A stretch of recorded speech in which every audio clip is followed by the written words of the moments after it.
Queridos irmãos, hoje é dia 2 de setembro do ano da graça de 2021 e recuperando o nosso assunto sobre a graça, compreendendo que podíamos andar o ano inteiro a fazer meditações sobre este assunto e nunca o iríamos esgotar, porque de facto a graça, que é Cristo, tem um impacto transversal na nossa vida, mas dentro das limitações abordar mais um aspecto. Mais um aspecto. A graça que é Cristo, de facto, tem uma intervenção absolutamente transversal na nossa vida. Toda a nossa vida é tocada e transformada por esta graça. E esta graça, nós compreendemos que tem uma capacidade de reabilitar, de restaurar aquilo que o pecado destruiu e aquilo que é a imagem corrompida de Deus na nossa vida e que Deus quer restaurar. E é esta graça que faz esse trabalho, faz essa intervenção. A graça, a graça é o que faz com que a cruz não seja um lugar de condenação, de derrota, de desprezo, para ser um lugar de vitória, de celebração, de conquista, de amor. E Deus faz isso na nossa vida em muitos aspectos, muitos aspectos. Ontem, na nossa escola bíblica dominical, aqui no tempo que tivemos no culto, falávamos e considerávamos o texto de Eclesiastes capítulo 9. Este texto tem sido muitas vezes mal usado porque o versículo 7 diz o seguinte: Vai, pois, come com alegria o teu pão, bebe gostosamente o teu vinho, pois Deus já de antemão se agrada das tuas obras. Ou seja, vai e goza a vida, come e bebe. E tantas vezes este texto tem sido erradamente usado para justificar que Deus aprova uma vida de boémia, de prazeres desta vida. Ontem pudemos esmiuçar o texto e perceber como, obviamente, isso está completamente no lado oposto a que este texto se refere e fala.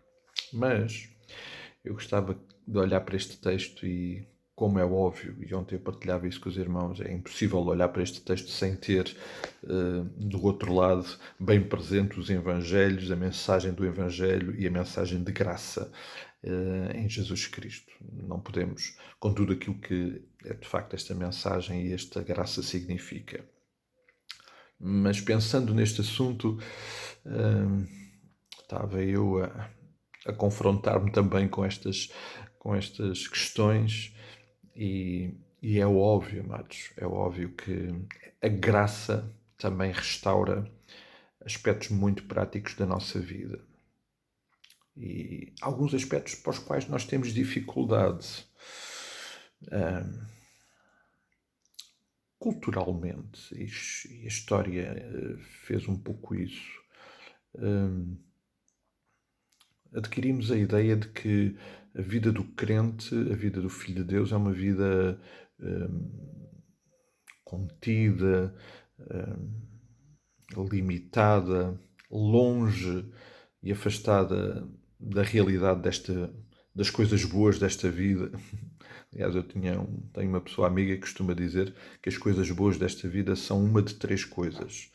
Ou são pecado, ou engordam, ou são ilegais. Às vezes nós olhamos para a vida dessa forma. Tudo o que é bom, o crente, o Filho de Deus, não pode desfrutar.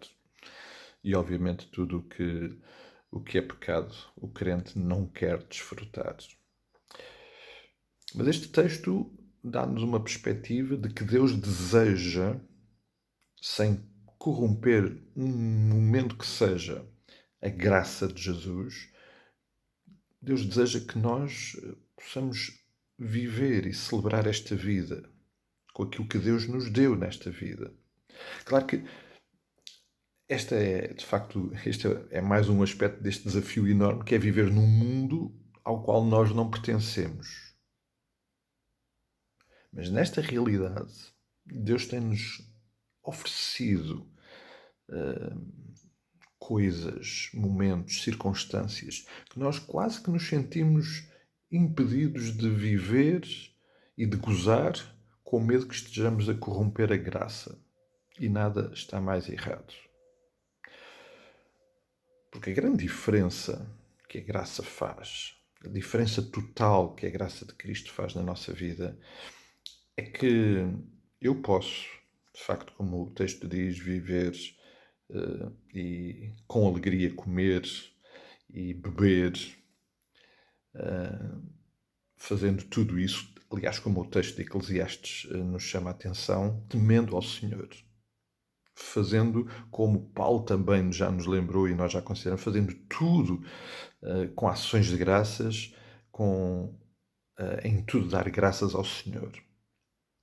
E a verdade é que nós temos muitas razões para celebrar. E Deus diz para nós celebrarmos. O John Piper, num dos seus livros, escreve que Deus está mais satisfeito quando nós estamos satisfeitos nele.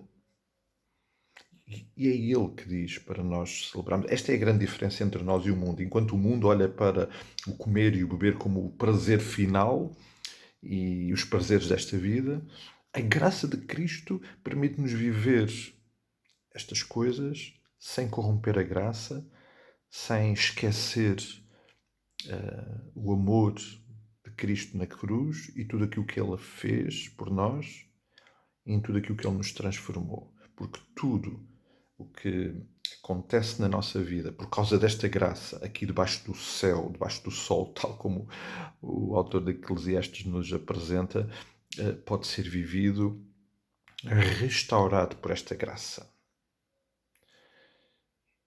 Amados, é bom perceber que Deus tem pensado que a nossa vida e tem determinado que a nossa vida seja uma vida também de celebração, de gozo, de alegria, sem pôr em causa aquilo que já morreu. Agora, recordando um pouquinho daquilo que Paulo disse aos Colossenses, a nossa velha natureza morreu com Cristo. Todos os aspectos que estão presentes no capítulo 3 de Colossenses da nossa velha natureza estão mortos. Estão mortos. Nós agora não...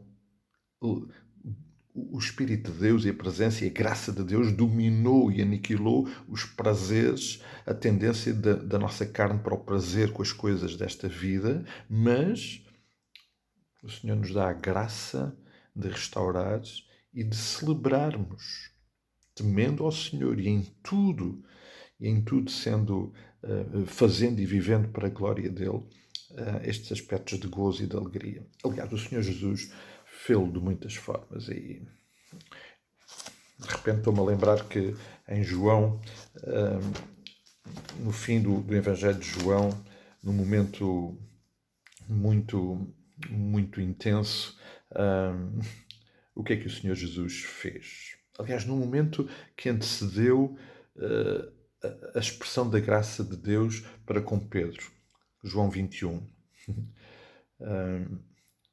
Os discípulos estão a chegar à praia, vindo do mar, e quem é que encontram lá? Jesus. E o que é que Jesus está a fazer? Está a preparar um comer para eles comerem, para eles celebrarem. Os discípulos vieram no barco puxando a rede com peixes, porque não estavam distantes da terra, senão quase 200 côvados. Ao saltarem para a terra, viram ali umas brasas e em cima peixes que haviam também pão. E disse-lhes Jesus: trazei alguns dos peixes que acabaste de apanhar.